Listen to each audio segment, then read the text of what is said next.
The Cleveland Browns used to be lovable losers. The team we were rooting for to break their winless streak and crack open those sweet, sweet Bud Lights. But now, damn near everyone hates them. And it's not just because of Deshaun Watson.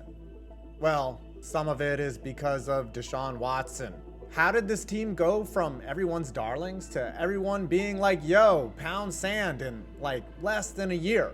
Replete with wild stories of organizational failures you just have to hear.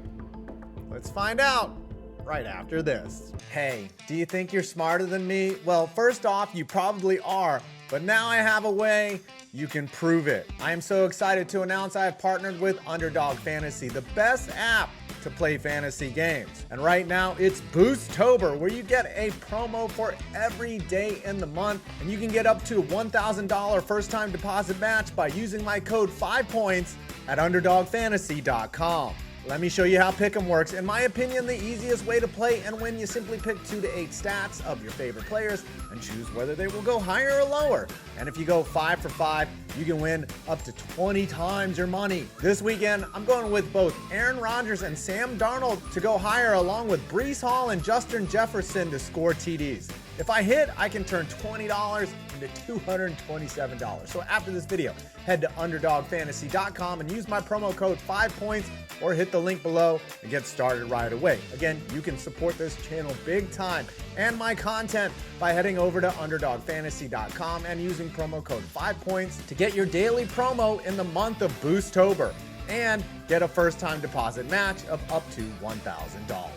Real quick, we need to establish the identity of the Cleveland Browns, their history, and how they built an identity that the current franchise has sadly let wash away, like tears in the rain or in a bar in Cleveland every Sunday. The Cleveland Browns were founded in 1946 by Arthur B. McBride and named after their coach, Paul Brown, and quickly established themselves as a football powerhouse. That's like a team being called the New England Belichicks or the New York Gases.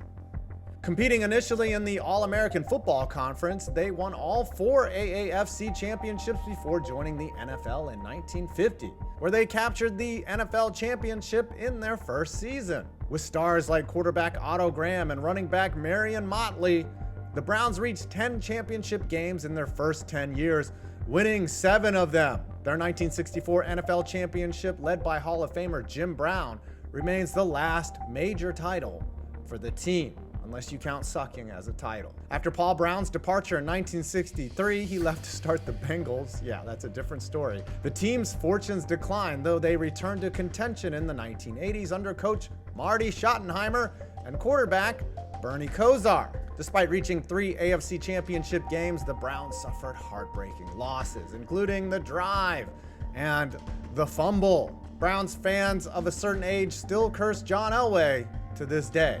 Rightfully so. In 1995, with Bill Belichick coaching the team, owner Art Modell controversially located the Browns to Baltimore, stripping Cleveland of its beloved franchise. And after public outcry, the NFL preserved the Browns' name, colors, and history for the city and promised them a new team. And so in 1999, the Browns were reborn as an expansion team, and it's been hell for Cleveland ever since.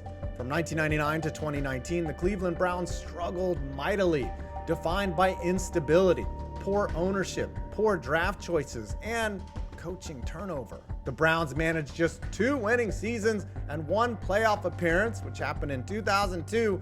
During this hellish period, they were notorious for a revolving door at quarterback, starting 30 different signal callers, including infamous busts like Tim Couch, Brady Quinn, and Johnny Football. Manziel, a first-round pick in 2014, is the ultimate swing and miss in Browns lore, a player whose personal dysfunction was matched only by the people cutting his checks. Coaching instability further compounded the Browns' woes. They cycled through 10 head coaches from 1999 to 2019, none lasting more than 4 seasons. This inconsistency made it difficult to establish any long-term success. One of the lowest points came in 2017 when the team finished 0-16 under Hugh Jackson, becoming just the second NFL franchise to suffer a winless season. So let's ask, how could you truly hate a team that stumbled this aimlessly through the first 2 decades of the new millennium?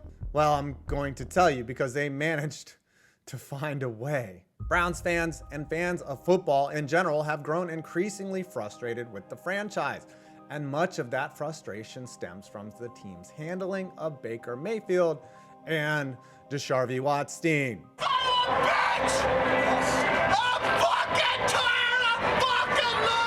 Mayfield, drafted first overall in a loaded 2018 quarterback class, offered hope to a franchise that had long been a symbol of instability and failure. He set a rookie record for touchdown passes in 2018 and helped the Browns end their 18-year playoff drought in 2020, leading them to their first playoff win in 26 years.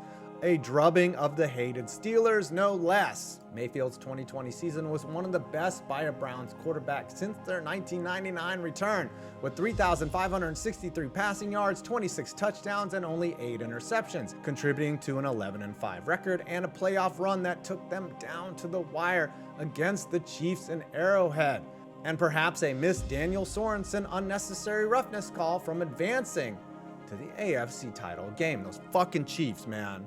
Despite these accomplishments, Mayfield was traded after the 2021 season, which was spoiled by a shoulder injury that significantly impacted his performance. A shoulder he played on because his team needed him. He would have probably been better off sitting, to be honest. The team quickly moved on, acquiring Deshaun Cosby from the Houston Texans in exchange for multiple draft picks and signing him to a record-setting 5-year, $230 million fully guaranteed contract. I've talked about this a lot. This deal was unprecedented not only for the financial commitment, which was $80 million more guaranteed than any other previous NFL deal, but also because Watson was facing all those allegations. Watson's contract was structured to minimize financial loss from an anticipated suspension, paying him only $1 million in base salary in 2022. It just seems sneaky.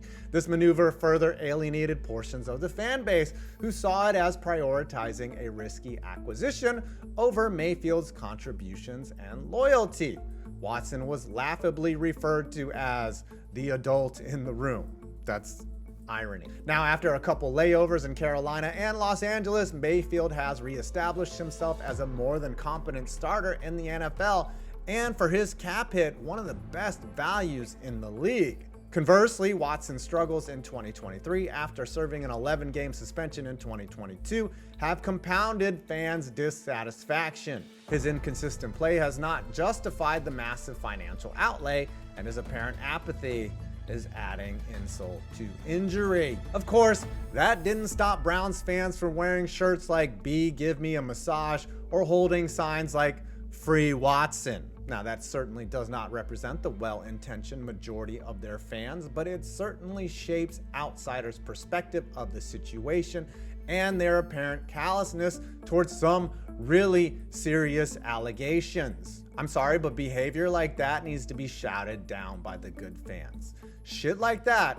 makes other people hate you. The Browns' mismanagement of star talent, and far less controversial talent in this case, is not a new phenomenon. Joe Thomas, a legendary left tackle drafted in 2007, is often cited as a tragically wasted career. Despite Thomas being one of the greatest offensive linemen in NFL history, earning 10 Pro Bowl selections and 6 first-team All-Pro honors, the Browns never made the playoffs once during his 11 seasons with the team. They managed only one winning season, 10-6 in 2007, while cycling through numerous quarterbacks and head coaches. Thomas's loyalty to the franchise was never rewarded with team success, leaving fans to wonder what might have been had the Browns been able to build a competent roster around him. Joe Thomas protected a collection of stiffs behind him, and it was truly undeserving. Star edge rusher Myles Garrett, drafted first overall in 2017, now finds himself in a similar situation. Widely regarded as one of the best defensive players in the NFL, Garrett has consistently ranked among the league leaders in sacks and defensive metrics, even winning Defensive Player of the Year in 2023. However, like Thomas, Garrett's individual brilliance has not translated into team success. There's probably no greater sign of futility in the Garrett era than when the Browns were undone by the Texans in the wild card round a year ago, the same team they helped rebuild through the ill-fated Deshaun Watson trade, and Groper Cleveland didn't start that game. If it's not the definition of irony, I don't know what is. Since drafting Garrett, the Browns immediately dropped an 0-16 campaign and have compiled a record of just over 500 at 52-68-1. And this has been one of the better stretches for Cleveland since their glorious return, mostly because of Myles freaking Garrett. Ownership instability is another major factor in the Browns' struggles and why it's hard to support their franchise on a macro level. Since 1999, the team has cycled through over a dozen head coaches, several general managers, and countless quarterbacks, creating a chaotic environment where sustained success has been nearly impossible. Jimmy and Dee Haslam, Dee's nuts, who purchased the team in 2012, have exacerbated these issues by frequently changing head coaches and front office personnel. Their tenure has been marked by hasty decisions, such as firing head coaches after only 1 or 2 seasons, which has contributed to the team's lack of continuity. No shit. Kevin Stefanski has twice won Coach of the Year, but now the albatross that is Grover Cleveland's contract is threatening his job security despite his status as the best Browns coach since their return, maybe since Paul Brown. Off the field, the Haslams have been involved in scandals, most notably a 2013 federal investigation into their company, Pilot Flying J, over a fraud scheme. While the Haslams avoided direct legal consequences, the scandal has contributed to a negative perception of their leadership and decision-making within the Browns organization. You can respect Arthur Blank or Paul Allen or even Robert Kraft, but the Haslams just ask for hate. Also, you could just point to their record as owners if you don't even care about their character. It's shitty. It's terrible. Somehow, that's not the most embarrassing thing that's happened under the Haslams' watch. Wait until you get a load of this. At one point in 2015, the Cleveland Browns marketing team made a little bit of an error while trying to engage employees with social media content. The idea was to project live fan interactions on a giant wall in the team's facility, allowing employees to monitor social media buzz about the team. Unfortunately, things took a problematic turn when a marketing staff member searched for the hashtag DP, intending to track posts about the dog pound, the team's passionate fan base. Unbeknownst to them, hashtag DP had other connotations, and instead of fan interactions, explicit content was broadcast on the wall for over 20 minutes. The situation only ended when a tech employee finally cut the feed. I mean, 20 minutes was way more than enough time to squeeze off a badge. That's a little sus, tech department. Sus. Is that better or worse than what happened in the Browns' war room in 2014 when Jimmy Haslam ignored pleas to draft Teddy Bridgewater over Johnny Manziel? It seems that Manziel and cornerback Justin Gilbert were the real double penetration that doomed the Browns in the mid-2010s.